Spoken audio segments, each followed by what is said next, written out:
اعوذ باللہ من الشیطان الرجیم بسم اللہ الرحمن الرحیم۔ اب دیکھ رہے ہیں وجدان من کی بات ہارون رشید کے ساتھ۔ میرا آج کا موضوع ہے قرآن مجید کی ایک سورت ہے سورہ ماؤن۔ اس کو ہم تھوڑا سا ڈسکس کر لیتے ہیں۔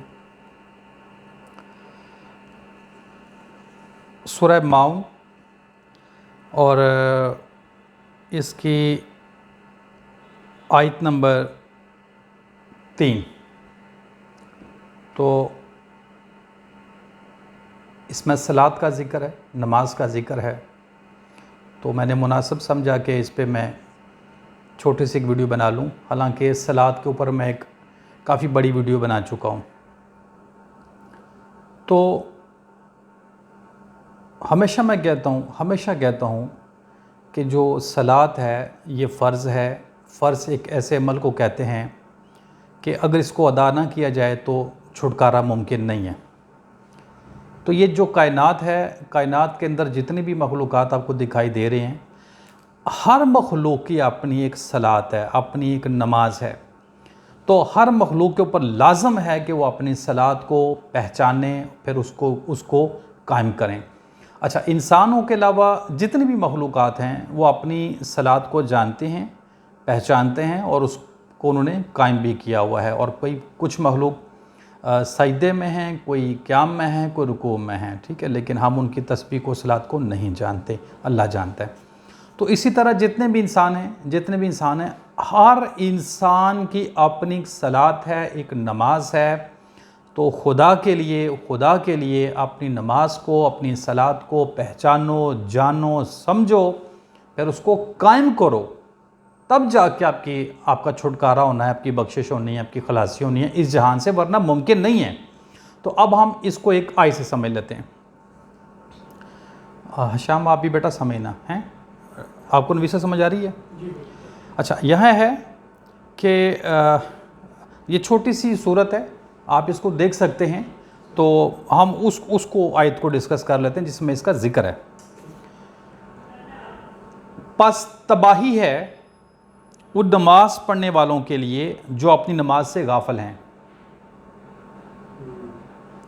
آیت کا کیا ترجمہ کیا ہوا ہے؟ یہ مولانا وحید الدین صاحب ہیں، مولانا وحید الدین خان، ٹھیک ہے۔ سورہ ماؤن کی آیت نمبر 3 میں ہے، پس تباہی ہے ان نماز پڑھنے والوں کے لیے جو اپنی نماز سے غافل ہیں۔ دو چیزیں آ گئی نا ان ترجمے کے مطابق۔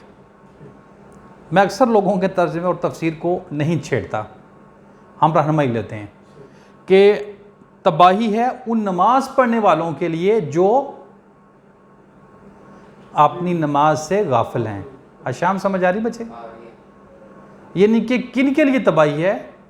ان نماز پڑھنے والوں کے لیے جو اپنی نماز سے غافل ہیں، ٹھیک ہے۔ اب ہم اس آیت کا، اس سورت کا سارا ترجمہ پڑھ لیتے ہیں۔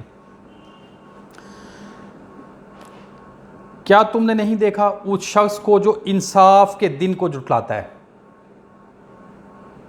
وہی ہے جو یتیم کو دھکے دیتا ہے اور مسکین کو کھانا دینے پر نہیں ابھارتا۔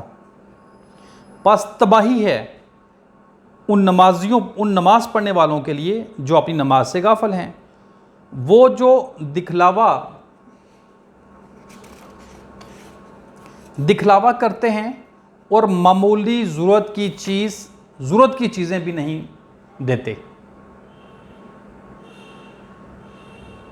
3-4 آیات ہیں۔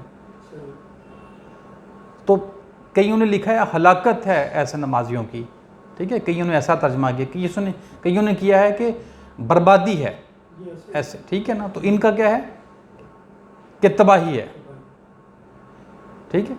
تو میں ہمیشہ کیا کہتا ہوں کہ ہر انسان کی، ہر بشر کی، یعنی کہ وہ جو اپنی پیدائش کا مقصد لے کے پیدا ہوا ہے نا، وہی اس کی صلاۃ ہے، اس کو جاننا چاہیے، اس کو پہچاننا چاہیے، جان کے پہچان کے پھر اس پہ قائم ہونا ضروری ہے۔ اچھا، اب آپ کو ایک مثال دیتا ہوں۔ حشام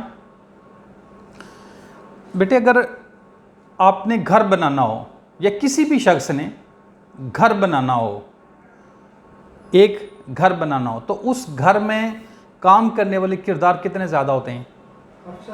کافی سارے ہوتے ہیں نا، ٹھیک ہے۔ تو ہر شخص اپنا کردار ادا کرتا ہے. کون سا کردار؟ جس کا وہ اہل ہے, جس کو جو آتا ہے. بجلی والے کو بجلی کا کام آتا ہے, مستری ہے, مزدور ہے, لکڑی والے کو لکڑی کا کام آتا ہے, سینٹری والے کو سینٹری کا کام آتا ہے, پتھر لگانے والے کو پتھر کا کام آتا ہے. ایسا ہی ہے نا؟ تو اسی طرح اس کے اندر بہت سارے شعبے ہیں. تو ہر بندہ جب اپنا کام کرتا ہے تو اجتماعی طور پر کیا ہوتا ہے؟ ایک بڑی چیز بن کے آپ کے سامنے آ جاتی ہے. ایسا ہی ہے نا؟ تو اب وہ سارے چھوڑ کے اپنے اپنے کام تو کوئی مخصوص ایک چیز کرنے چل پڑیں تو وہ تو گھر کبھی بھی نہیں بنے گا, نہ کمپلیٹ ہوگا. ایسا ہی ہے نا؟ تو کیا چیز ہے کہ جس بندے کی جو صلاحت ہے, یعنی کہ جس کو جو کام کے لیے اللہ نے بنایا ہے, پیدا کیا ہے, وہ اپنے کام کو جان اور پہچان کے اس کام پہ لگ جائے تو ہی گھر بنے گا نا. یہ جو زمین ہے تو اس میں اللہ تعالیٰ نے انسان کو نائب بنایا ہے. تو اس زمین کو ہمیں جنت بنانی ہے, اس کو جہنم نہیں بنانا. تو انسان کے عمل سے, انسانوں کے عمل سے یا اس زمین نے جنت بننا ہے یا پھر جہنم بننا ہے. ایسا ہی ہے نا؟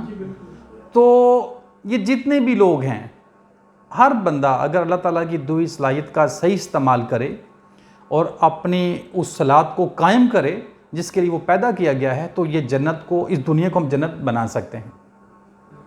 ورنہ جہنم تو ہم بنا ہی رہے ہیں, جہنم تو بن ہی رہی ہے. ٹھیک ہے؟ تو ایک مثال بھی میں نے کو بتا دی, صلاحت. ٹھیک ہے نا؟ تو اجتماعی طور پہ ساری کی ساری مخلوقات اللہ تعالیٰ کی نے اپنی عبادت کے لیے پیدا کی ہوئی ہے. ٹھیک ہو گیا نا؟ تو آپ جو بھی کرتے ہیں نا تو یہ عبادت ہوتی ہے, یا شیطان کی ہو رہی ہوتی ہے یا رحمان کی ہو رہی ہوتی ہے. تو ہمیں اللہ نے اپنی عبادت کے لیے پیدا کیا نا, تو ہمیں رحمان کی عبادت کرنی چاہیے. مطلب ہمیں رب العالمین کے آگے جھکنا چاہیے. ٹھیک ہو گیا نا؟ یعنی کہ ہمیں سجدہ کرنا چاہیے. کامیابی کس کے اندر ہے؟ سجدے کے اندر. سجدہ کرو. سجدہ کہتے ہیں جھک جانا, سرنڈر کر جانا, مکمل طور پہ رب العالمین کے آگے جھک جانا, اس کو سجدہ کہتے ہیں. کوئی بھی چیز اپنی نہ کرنا, اپنی خواہش کی پیروی نہ کرنا, نفس کی اتباع نہ کرنا, اپنی من مانیاں نہ کرنا. ٹھیک ہو گیا نا؟ تو یہاں میں پھر زور دوں گا, ہر شخص کی اپنی ایک صلاحت ہے, اس کو قائم کرو.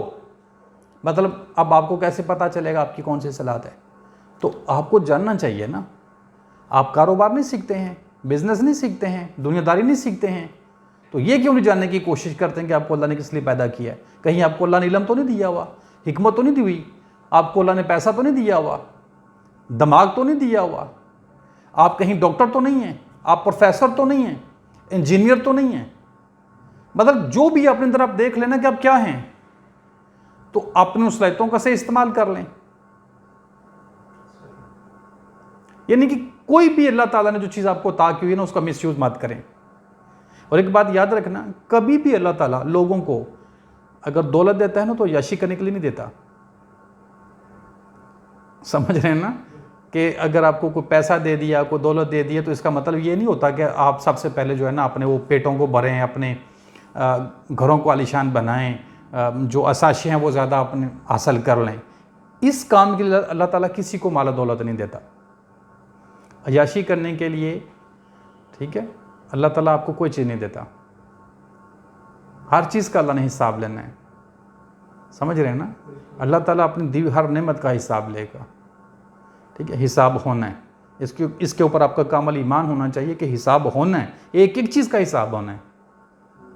تو مختصر ہم نے بات یہ کی تھی, اس کو ہم دوبارہ پڑھ لیتے ہیں کہ پس تباہی ہے ان نماز پڑھنے والوں کے لیے جو اپنی نماز سے غافل ہیں. تو اپنی نماز کو جانو, اپنی نماز سے غفلت نہیں کرنی. اپنی نماز کو پہچانو, جانو, اس کو قائم کرو.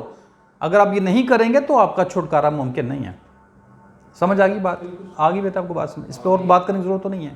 اب تمام سننے اور دیکھنے والوں کا بہت شکریہ. اگر آپ کو ویڈیو اچھی لگے تو چینل کو سبسکرائب کر لیں, ویڈیو کو لائک اور شیئر کر لیں. میرا مقصد صرف یہ ہے کہ لوگوں کو زیادہ سے زیادہ حق بات کی اور حقیقت کی آگاہی ہو. السلام علیکم ورحمۃ اللہ وبرکاتہ.